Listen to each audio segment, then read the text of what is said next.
Professor Christopher Flynn. I'm a professor of English and Film Studies here at St. Edward's. And we have a new Film Studies minor.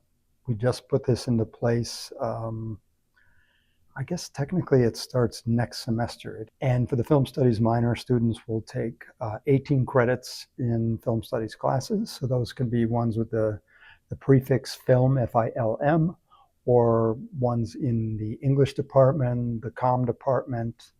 Some are going to be in the language and literature department. So it'll be in various different departments. It's an interdepartmental minor. So putting together the new film minor here at St. Edward's has been a work in progress. We've been trying to get it to materialize, to manifest for probably the past 20 years. Yeah, so we talked about this for years and years. We wanted to come at it from different directions, and we just kind of never got it off the ground until finally the Dean of Arts and Humanities decided that it would be nice to have one that was based on film criticism, not filmmaking. The film studies minor is housed over in the English department. And so they're kind of focusing more on the narrative aspects of it. And in communication, we can do a little bit of that, plus sort of the promotion of films, the events that go with it, using rhetorical skills to analyze films if someone wants to be a film screener. Not everyone's going to be a director or a producer or a star, but it takes a lot of people to make film happen. So the recent event that we had on campus was a partnership with Cine Las Americas. Cine Las Americas connected us with Sundance Film, and they have an Indigenous short film tour that they do during Native American Heritage Month. The president of the university has created a partnership, or has announced a partnership with Cine Las Americas. So that was perfect timing, because then we could get some additional support.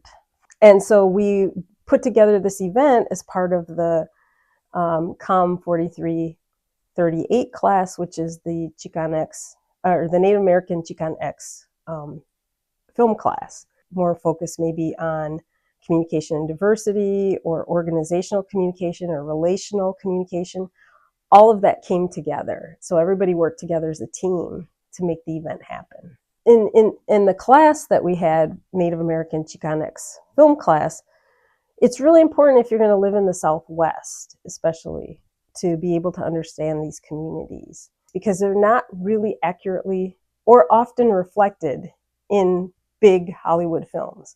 The purpose of the class is to see what strategies and what storytelling and what genres and what biopics people decided to do, to be able to show that people care. General audiences want new stories. They want interesting stories. They want well-made films, and that they will, support these. And so I think there's lessons there for up-and-coming filmmakers on how do you break into this very difficult industry, and how do you make it respectful? Well, we live in an era that is where so much of the information we get comes to us through video formats, through film, through television, through media all the time. So I think being able to just interpret what we're seeing is become kind of a crucial skill. Well, film is become much like presentational speaking, or much like writing. It's another way to communicate. It's another medium. It's a very powerful medium, just like speech and just like writing. And so it's really important that students understand the process. So I think there's a lot that students can gain by taking a film minor. I mean, almost every occupation is going to require or use some form of visual rhetoric or visual communication.